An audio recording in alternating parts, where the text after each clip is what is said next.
I am the Tofu Golem. Please enjoy the video. Start by gathering the DS18B20 temperature sensor, a 4.7K omega resistor, jumper wires, and a breadboard or soldering tools. Use a DS18B20 sensor and a 4.7K omega resistor. Power with 3V if using Raspberry Pi or 5V for Arduino. Identify GND, VCC, and data pins before wiring. Verify the package type. 292 or waterproof probe changes pin order. Keep static precautions and avoid bending leads. Label the sensor and parts so you can follow wiring diagrams in the next steps. Mount the DS18B20 on a breadboard or hold the probe steady and plan wires for minimal length. Connect VCC to 3V, GND to ground, and data to GPO pin 4.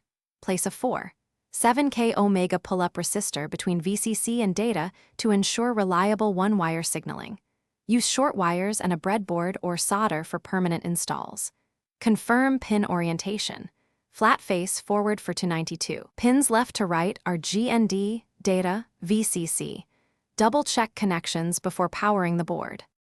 After powering, enable one wire on Raspberry Pi or install the one-wire library for Arduino, then load the DS18B20 kernel module.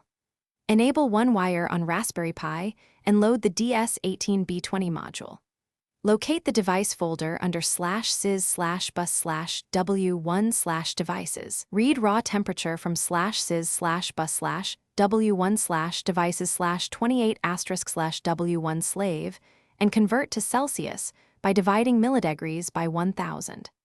Calibrate using ice bath at 0 degrees C and boiling water approx 100 degrees C.